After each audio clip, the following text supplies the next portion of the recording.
El juez Daniel Rafecas, en las últimas horas, rechazó, desestimó la acusación del fiscal Nisman contra Cristina Fernández de Kirchner. Ha dicho el juez Rafecas que esa imputación, esa acusación o esa sindicación es alarmante porque no hay pruebas. Dice Rafecas que simplemente se basaba en 2 o 3 llamadas telefónicas en donde además no estaba la voz de la presidenta y de algunos recortes de prensa. Muy bien. Aquí la pregunta es, ¿puede tener razón este juez Rafecas? Y lo que pasa es que se le fue la mano al fiscal Nisman, porque desde luego un porcentaje muy importante de argentinos pues, sospechan de esta determinación. Bueno, puede tener razón, claro que sí. Lo que ocurre es que este es un proceso que comienza hace muchos años. La investigación de Nisman fue realizada durante 10 años el caso de la AMIA y durante 2 años el supuesto encubrimiento de la presidenta y miembros del Poder Ejecutivo de los autores materiales o intelectuales de ese atentado. Muerto el fiscal Nisman, el caso fue tomado por otro fiscal, Policita, que ratificó la denuncia e imputó, avanzó, dio un paso más adelante, imputando a la presidenta en base al documento de acusación que había recopilado Nisman durante su investigación. Llama la atención que el juez Rafecas en una semana le alcance para desestimar completamente y además desestimar con palabras concluyentes. Él ya determinó la inexistencia de pruebas. Olvidando además, desde el punto de vista jurídico, que aunque no haya habido, el documento del juez dice que no ha habido delito, que no hay pruebas de que haya existido delito. Bueno, existen pruebas de que ha habido la intención de cometer un delito y en el derecho penal, intencionalidad cuenta. Por supuesto que no es tan grave como llevar a cabo un delito, pero la intencionalidad de cometerlo, la conspiración colectiva, por definición, entre varios miembros de un gobierno además, para llevar a cabo un delito, para ignorar al menos un dictamen judicial, sí. Bueno, es importante. Que lo haya desestimado en tan solo una semana llama mucho la atención. Lo más probable aquí será que el fiscal Policita, quien ha realizado la acusación una vez desaparecido Nisman, apele. Y esta apelación probablemente vaya a la Cámara Federal. Mientras tanto, le da muchísimo tiempo a la presidenta para tratar de recomponer su imagen y terminar su periodo presidencial en mejor forma. Aparte de todo el periodo presidencial de Cristina Fernández, termina pronto, hay elecciones, justamente comicios presidenciales a finales de este año 2015, pero Silvia, ¿qué mirada le da usted a lo que ha pasado con el juez Rafecas y sobre todo al hecho de que la presidenta hiciera modificaciones en su gabinete esta semana justamente y cambiara a Jorge Capitanich, que había sido el jefe de gabinete, el secretario del Consejo de Ministros, y lo reemplazara por Aníbal Fernández? También desvinculó al ministro de Salud, Juan Mansur, y lo reemplazó Daniel Goyán.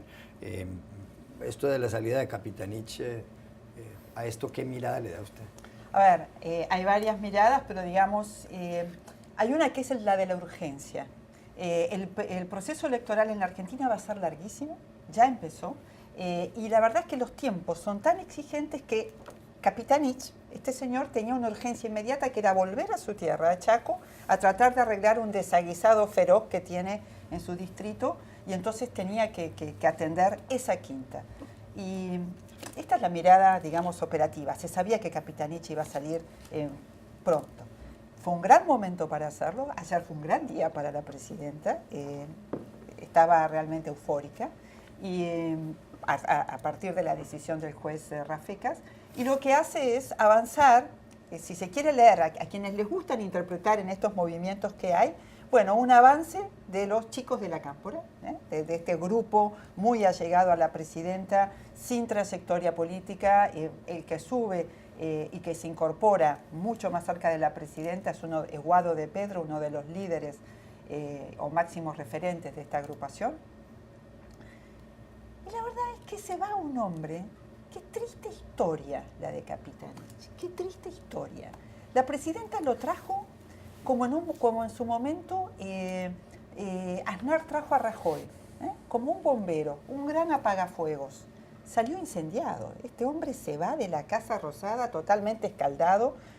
Fue el vocero que desdibujó el sentido de la palabra vocero. Era un vocero que no informaba nada, que daba conferencias de prensa todos los días para decir poco y nada, y cuyo pasará, yo creo que pasará la historia por haber sido el vocero de prensa que rompió un diario en cámara. Creo que eso es una especie de biografía resumida de Capitanich. No, yo sonreía porque además Capitanich llegó de Chaco, donde era gobernador, a ser jefe de gabinete con la promesa que la presidenta le iba a apoyar su candidatura a presidente. Que la presidenta no apoya a nadie, en definitiva, solamente puede apoyarse a sí misma. Entonces ahora Capitanich, incendiado después de romper diarios, se vuelve a su provincia, ni siquiera a ser gobernador, sino a competir por la intendencia de la capital del estado, de la provincia, en fin. Jaime Hernández. Pues yo, sin entrar en el fondo de la cuestión, porque todavía está por dirimirse mucho el asunto, a mí lo que llama mucho la atención es el lenguaje empleado por este juez. Da la impresión de que no es la resolución de un juez, sino que es el argumento final de un abogado defensor de la presidenta. Y si bien es cierto que esto es un importante triunfo para la presidenta, yo sospecho que, si bien es cierto que puede decirse que este es el principio del fin en términos judiciales, políticamente yo dudo mucho que esto pueda considerarse como un tema acabado, ¿no? Sospecho que la sombra de este escándalo va a seguir persiguiendo a la presidenta. A mí me acuerda este fallo y los términos tan concluyentes con los cuales se descarta cualquier involucramiento del gobierno en el asunto a lo que pasa en México, precisamente, y es como el gobierno y la rama judicial en México descartó cualquier cosa distinta a que los 43 estudiantes asesinados o desaparecidos en septiembre estaban muertos y encontraron todas las pruebas y no había ninguna duda.